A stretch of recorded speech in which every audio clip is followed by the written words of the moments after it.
What's up, gamers? Of all the realms in Godforge, Avalon has to have some of the strongest heroes. Now, we've got some fan favorites like Vivian, who was the second most picked hero in all the minigame. We've also got Mordred and Isolde, who were a big part of the alpha run for a lot of people, key parts of a lot of people's teams and favorites there. But we also have the best disruptor in the whole game in Avalon, and maybe the best hero in the whole game. So we'll get into that. We'll get into some epic and legendary heroes. We're also going to talk about some lore, and we're going to build a rares team. So this is a part of a series. We covered Olympus last week. As you can see in the top right corner, you can see that video. And we're going to cover Asgard next week. But without further ado, let's get into Avalon. We're going to start with the story. And the reason I like to do this is because, one, it fleshes out the world a little bit. As we know, Godforge is already going to have a really rich story to look at. And then we're going to pick out some things that will hopefully give us an idea of where we might be headed. So one thing to talk about with Avalon is that Isolde. Now her and Tristan are in love because of a love potion. So since the shattering, what she's been trying to do is to remove the love potion curse, if you will, uh, because she says if it really is true love, it'll remain even after getting rid of the potion. So I know at least but I think maybe she's into a someone else, maybe like the Scion. I know one content creator will definitely be hoping that that is the case. The other big things are that Morgan Le Fay is working with Koshchi the Deathless. We already knew that from one of my other videos on an evil plan, but it's not her only scheme. So she's going to have many schemes moving forward. And then we know that Morgan, this confirms it, was uh, turned to Destiny turned to her to restitch the world. She is the guy that and the overseer of the Scion. So Morgan has a huge part in the story and will. And then Vivian is actually trying to influence Merlin and King Arthur away from Morgan's cause with Destiny, but we're not sure why. So I'm really interested to see her reason and kind of how the story unfolds as we move forward. So now as we look at the actual hero roster, Avalon is pretty filled out with the number of heroes they have, but they don't have a lot of slayers or brawlers. So then when we go into the rares, that's even more the case because we have 3 invokers, 2 disruptors, and a defender. So we don't even have any slayers or brawlers as rares. So when we're looking at which rare to highlight, we've already know Isolde is a fan favorite. Dagonet, Kate Sith, and Tristan were also able to play in the alpha. So let's look at Ceridwen. Now she is an Invoker Wisdom Alliance to Order, and her basic is that she attacks one enemy and increases one random ally's turn meter by 10%. On her core, she heals for 10% max HP, one ally, then places initiative up and speed up one on them for 3 turns. For her ultimate, increases the divinity of all allies by 10%. Sent, then place sharpen one on order allies for 1 turn and place retaliate on chaos allies for 1 turn. And then her passive is that she damage inflicted on order allies is decreased by 10%, but damage inflicted by chaos allies is increased by 10%. So what I think is cool about her kit is that she has some synergy both for order and chaos. So depending on if you want to run a balanced team, she can do things for both order and chaos aligned heroes. Or if you only want to run one, you can lean into that either for chaos, she can do retaliate and increase damage. Or if you want to do order, she can do sharpen and decrease the damage received. So really flexible as far as that goes. So now, as we get into the epics, we do have one Slayer in Banshee, but we don't know her kit yet, so we're not going to review her. We also have 2 Brawlers, 3 Defenders, and a Disruptor. But the hero that I want to zoom in on is Gogmagog. I think that he looks really cool and definitely a defender worth kind of taking a second look at. He's strength and aligned with chaos.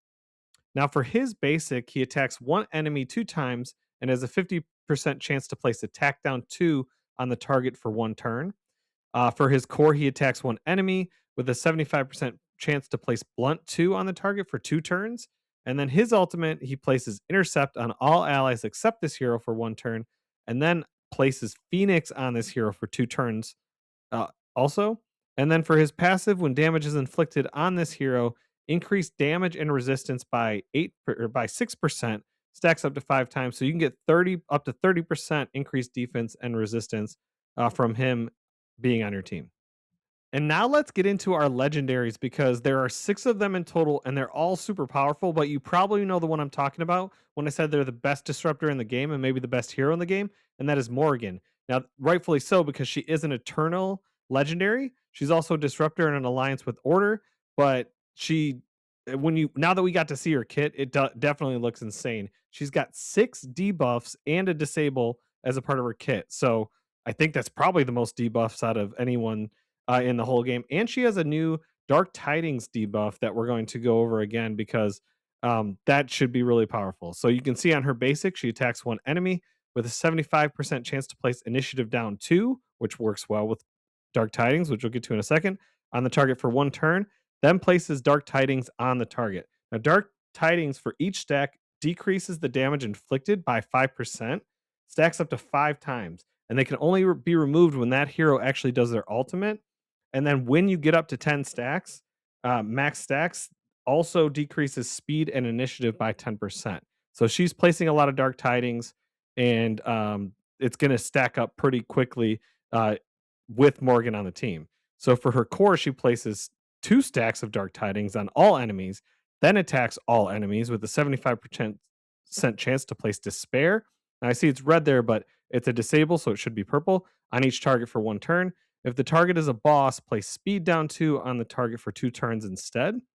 So then for her ultimate, she removes all buffs from all enemies. So she's got a buff strip, then attacks all enemies. Then she does an AoE 3 times. The first hit has an 80% chance to place Drain 2. The second hit has an 80% chance to place Defense down 2. And the third hit has an 80% chance to place Attack down 2 for 2 turns. So she's dishing out a lot of debuffs and she's stripping all the buffs before she does that.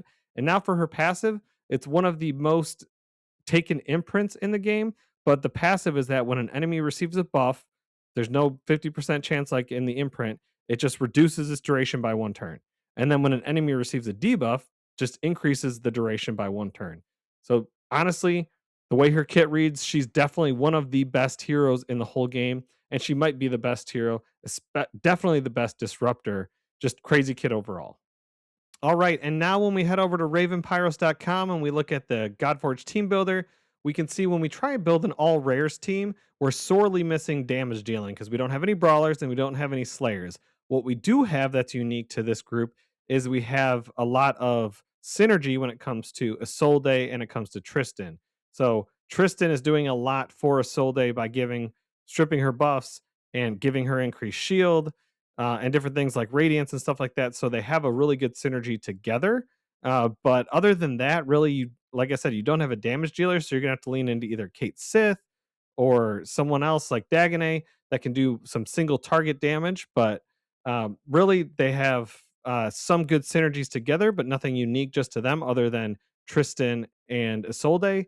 And really, you should probably use your starting Slayer as a part of this team if you were to try and do all rares team from this realm. Now that all rares team might have looked a little underwhelming, but just wait until next week because, like I said, we're going to talk about Asgard, and they've got 8 total rares, and some of them are really good, and I think it'd make a really good team comp. So if you like this video and you want to see that next week, don't forget to subscribe. Let me know down in the comments anything else you might want to see. Until next time, I'm Brad with BradBodGaming. I will talk to you later.